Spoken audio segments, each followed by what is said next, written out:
Your life is governed by law, by actual immutable principles that never vary. Law is in operation at all times in all places. Fixed laws underlie all human actions.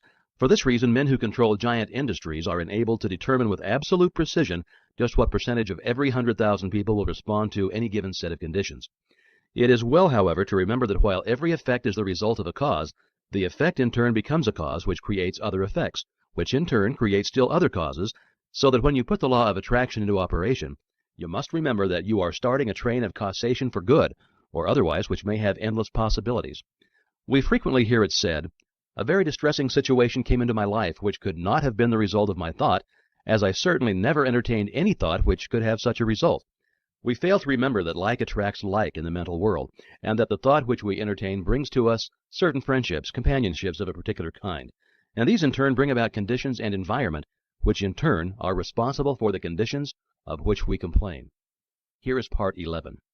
Inductive reasoning is the process of the objective mind by which we compare a number of separate instances with one another until we see the common factor that gives rise to them all. Induction proceeds by comparison of facts. It is this method of studying nature which has resulted in the discovery of a reign of law which has marked an epoch in human progress. It is the dividing line between superstition and intelligence. It has eliminated the elements of uncertainty and caprice from men's lives and substituted law, reason, and certitude. It is the watchman at the gate that we mentioned in a former lesson. When by virtue of this principle the world to which the senses were accustomed had been revolutionized, when the sun had been arrested in his course, the apparently flat earth had been shaped into a ball and set whirling around him, when the inert matter had been resolved into active elements, and the universe presented itself wherever we directed the telescope and microscope, full of force, motion, and life, we are constrained to ask by what possible means the delicate forms of organization in the midst of it are kept in order and repair. Like poles and like forces repel themselves or remain impenetrable to each other, and this cause seems in general sufficient to assign a proper place and distance to stars, men, and forces. As men of different virtues enter into partnership, so do opposite poles attract each other. Elements that have no property in common, like acids and gases, cling to each other in preference, and a general exchange is kept up between the surplus and the demand. As the eye seeks and receives satisfaction from colors complementary to those which are given, so does need, want, and desire, in the largest sense, induce, guide, and determine action. It is our privilege to become conscious of the principle and act in accordance with it. Cuvier sees a tooth belonging to an extinct race of animals. This tooth wants a body for the performance of its function, and it defines the peculiar body it stands in need of with such precision that Cuvier is able to reconstruct the frame of this animal. Perturbations are also observed in the motion of Uranus. Leverrier needs another star at a certain place to keep the solar system in order, and Neptune appears in the place and hour appointed. The instinctive wants of the animal and the intellectual wants of Cuvier, the wants of nature and of the mind of Leverrier, were alike, and thus the results hear the thoughts of an existence. There is an existence. A well-defined lawful want, therefore, furnishes the reason for the more complex operations of nature. Having recorded correctly the answers furnished by nature and stretched our senses with the growing science over her surface, having joined hands with the levers that move the earth, we become conscious of such a close, varied, and deep contact with the world without, that our wants and purposes become no less identified with the harmonious operations of this vast organization than the life, liberty, and happiness of the citizen is identified with the existence of his government. As the interests of the individual are protected by the arms of the country, added to his own, and his needs may depend upon certain supply in the degree that they are felt more universally and steadily, in the same manner does conscious citizenship in the Republic of Nature secure us from the annoyances of subordinate agents by alliance with superior powers and by appeal to the fundamental laws of resistance or inducement offered to mechanical or chemical agents, distribute the labor to be performed between them and man to the best advantage of the inventor. If Plato could have witnessed the pictures executed by the sun with the assistance of the photographer, or 100 similar illustrations of what man does by induction, he would perhaps have been reminded of the intellectual midwifery of his master, and in his own mind might have arisen the vision of a land where all manual, mechanical labor and repetition is assigned to the power of nature, where our wants are satisfied by purely mental operations set in motion by the will, and where the supply is created by the demand. However distant that land may appear, induction has taught men to make strides toward it, and has surrounded him with benefits which are, at the same time, rewards for past fidelity and incentives for more assiduous devotion. It is also an aid in concentrating and strengthening our faculties for the remaining part, giving unerring solution for individual as well as universal problems by the mere operations of mind in the very purest form. Now here we find a method, the spirit of which is to believe that what is sought has been accomplished, in order to accomplish it, a method bequeathed upon us by the same Plato who, outside of this sphere, could never find how the ideas became realities. This conception is also elaborated by Swedenborg in his Doctrine of Correspondences, and still a greater teacher has said, "What things soever ye desire when ye pray, believe that ye will receive them, and ye shall have them." That's from Mark 11, verse 24. The difference of the tenses in this passage is remarkable. We are first to believe that our desire has already been fulfilled. Its accomplishment will then follow. This is a concise direction for making use of the creative power of thought by impressing on the universal subjective mind the particular thing which we desire as an already existing fact. We are thus thinking on the plane of the absolute and eliminating all consideration of conditions or limitations, and are planting a seed which, if left undisturbed, will finally germinate into external fruition.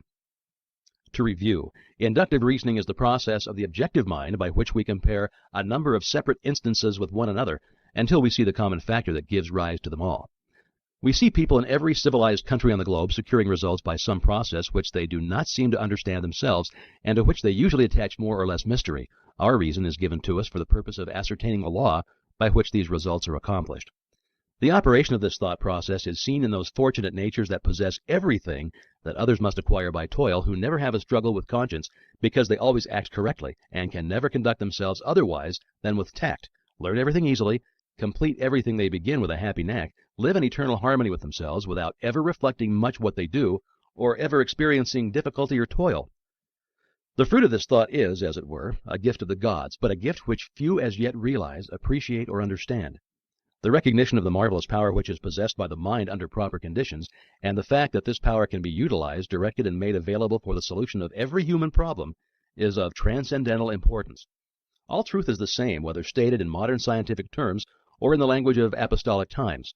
There are timid souls who fail to realize that the very completeness of truth requires various statement, that no one human formula will show every side of it. Changing emphasis, new language, novel interpretations, unfamiliar perspectives are not, as some people suppose, signs of departure from truth, but on the contrary, they are evidence that the truth is being apprehended in new relations to human needs and is becoming more generally understood. The truth be told to each generation and to every people in new and different terms, so that when the great teacher said, "Believe that ye receive, and ye shall receive," or when Paul said, "Faith is the substance of things hoped for, the evidence of things not seen," or when modern science tells us that the law of attraction is the law by which thought correlates with its object, each statement, when subjected to analysis, is found to contain exactly the same truth, the only difference being in the form of presentation. We're standing on the threshold of a new era. The time has arrived when man has learned the secrets of mastery, and the way is being prepared for a new social order more wonderful than anything ever heretofore dreamed of. The conflict of modern science with theology, the study of comparative religions, the tremendous power of new social movements, all of these are but clearing the way for the new order. They may have destroyed traditional forms which have become antiquated and impotent, but nothing of value has been lost. A new faith has been born, a faith which demands a new form of expression, and this faith is taking form in a deep consciousness of power which is being manifested in the present spiritual activity found on every hand. The spirit which sleeps in the mineral breathes in the vegetable, moves in the animal, and reaches its highest development in man. That's the universal mind, and it behooves us to span the gulf between being and doing, theory and practice, by demonstrating our understanding of the dominion which we've been given. By far the greatest discovery of all the centuries is the power of thought. The importance of this discovery has been a little slow in reaching the general consciousness, but now it has arrived, and it's already in every field of research. The importance of this greatest of all great discoveries is being demonstrated. You ask, in what does the creative power of thought consist? It consists in creating ideas, and these in turn objectify themselves by appropriating, inventing, observing, discerning, discovering, analyzing, ruling, governing, combining, and applying matter and force. It can do this because it is an intelligent creative power. Thought reaches its loftiest activity when plunged into its own mysterious depth, when it breaks through the narrow compass of self and passes from truth to the region of eternal light, where all which is, was, or ever will be, melts into one grand harmony. From this process of self-contemplation comes inspiration, which is creative intelligence, and which is undeniably superior to every element, force, or law of nature, because it can understand, modify, govern, and apply them to its own ends and purposes, and therefore possess them. Wisdom begins with the dawn of reason, and reason is but an understanding of the knowledge and principles whereby we may know the true meaning of things. Wisdom, then, is illuminated reason, and this wisdom leads to humility, for humility is a large part of wisdom. We all know many who have achieved the seemingly impossible, who have realized lifelong dreams, who have changed everything, including themselves. We have sometimes marveled at the demonstration of an apparently irresistible power, which seemed to be ever available just when it was most needed. But it is all clear now. All that is required is an understanding of certain definite fundamental principles and their proper application. For your exercise this week, concentrate on the quotation taken from the Bible. Whatsoever things ye desire, when ye pray, believe that ye receive them, and ye shall have them. Notice there is no limitation. Whatsoever things is very definite, and implies that the only limitation which is placed upon us is our ability to think, to be equal to the occasion, to rise to the emergency, to remember that faith is not a shadow, but a substance. The substance of things hoped for, the evidence of things not seen. Death is but the natural process whereby all material forms are thrown into the crucible for reproduction in fresh diversity.